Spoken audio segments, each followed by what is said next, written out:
widdz here, and in today's actually first video of the day, yes, there will be another video later today, build video, but in the first video, we are gonna cover a completely new tweet that the Division team actually tweeted. And on top of that, I also want to talk a little bit about the Brooklyn DLC, like how it went and all that, because I do think it ties in with the tweet they tweeted. So we're gonna dive in straight to the tweet, and we can see it right here. So from the official Division account, they say, "Agents, thank you so much for joining the battle for Brooklyn. The team is working on the next update, as well as starting something entirely new in the Division 2. And then we can see the picture right here. Gonna open it up like this. Okay, that's a bit too big. But yeah, we can see the picture right here. Clearly there is no...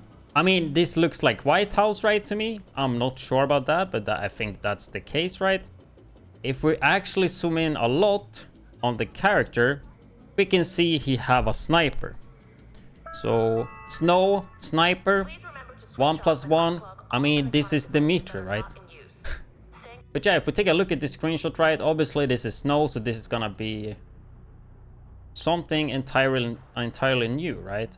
And for some reason, I feel like in most artwork for stuff like this, they usually show more than one person.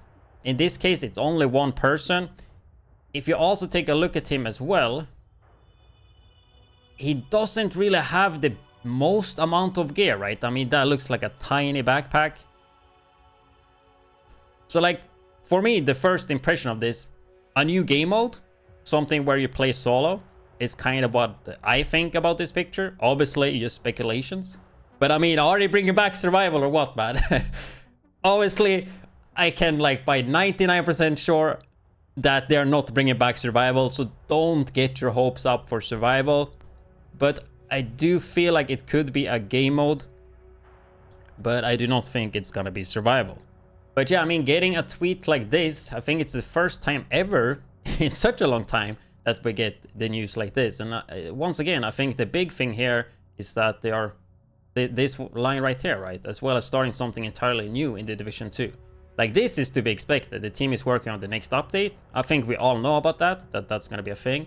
But them stating this and with this picture, I think this is just hinting that Battle for Brooklyn did really well in terms of their expectations. So we might go back to the picture later though, but I do want to talk about Battle for Brooklyn a bit and why I think they did a lot of stuff right, and actually almost perfect for once. Which, I mean, I do love the game, I do like the devs as well, but I'm also not the guy that's gonna sit and not say when I think they do something wrong, right? I'm pretty open and transparent about that. But in this case, I think they did a lot of right things. But let's just quickly talk a little bit about Brooklyn and what I think about it and all of that.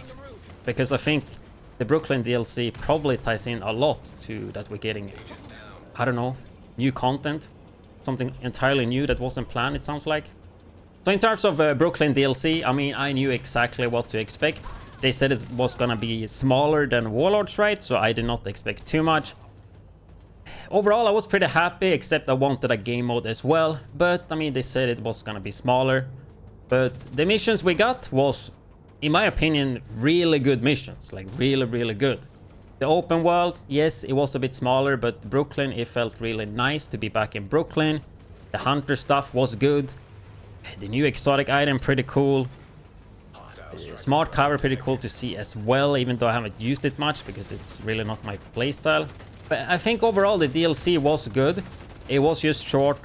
But I think overall the DLC was good and most people did like it. I think the only people that were not happy with it was people that was expecting it to be like Warlords or bigger, right?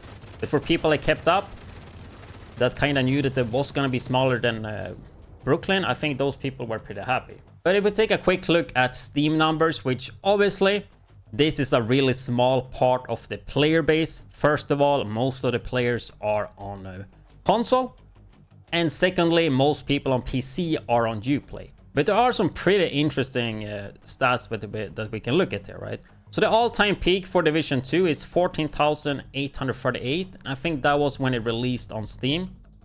almost. That was in May 2023. So keep in mind, this came to Steam in 2023. The game launched 2019. So myself and most people that bought it before that don't have it on Steam. And we can see here it hit 14,800, the all-time peak. Then you can see the numbers being really, really low. Even here as well. March had like a decent one, I guess. Then 6,000, then May 12,000. And then last 30 days, 14,755 peaks. And I mean, one of the reasons is because the game was on sale for $3. And obviously the new DLC. And then also a free weekend. And I think this kind of ties in as well to like the advertisement that they actually did for the DLC. And I think the price for the DLC. And I think also the purpose why they did a DLC, even though it's small, right? Because even though the DLC was small, 100% it brought back the most amount of people ever in Division 2 since launch or Warlords. Maybe there is another event somewhere there, maybe the raids or something that brought back more people. But like, this must have been at least a top 3 or top 5 in terms of return of players. If they wouldn't have done a DLC and just released this mission without calling it a DLC, then we would never seen this amount of returning and new players coming to the game, right? So I think the DLC part was really smart. And then also putting it at $15, making it extremely easy to get into the game. And also like improving the player experience for new players and returning players, right? Doing like Game Pass event for Shepard in the game, for example. Also talking about Game Pass, they had the Game Pass. They added the Division 2 to the Game Pass, right? So people could play it for free. Free weekend. They did a lot of promotion as well with streamers and YouTubers, which we haven't seen since probably Warlords, right? With like people such as Landmark and Stody, like a lot of other people. On top of that, of course, they had Twitch drops, which I mean, I did do my subathon during that. And yeah, there was a lot of people tuning in on the streams for sure.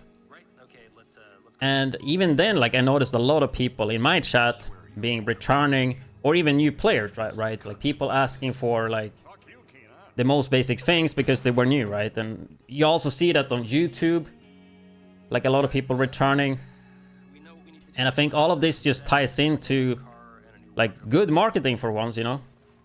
Like really a good strategy that seems that it worked, right?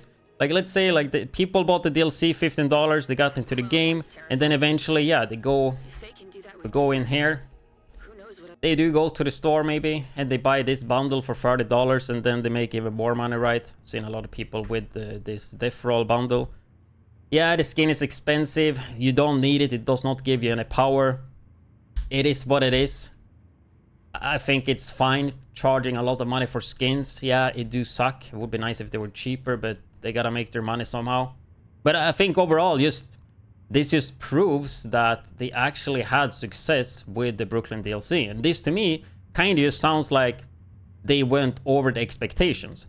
And to myself personally, like I think like my expectations for Brooklyn were not the highest.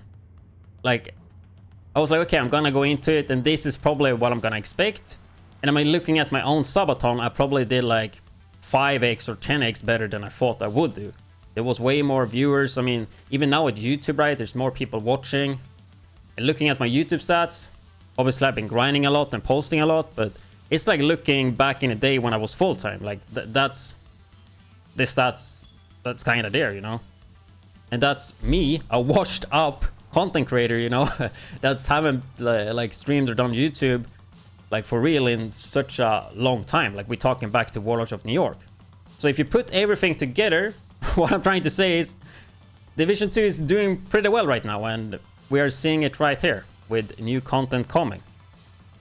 And yeah, I think overall, like the past, I mean, 2025 or even like the last year, they are doing a lot of stuff that makes the game be more alive. Like more reasons to log in and more reasons to play the game.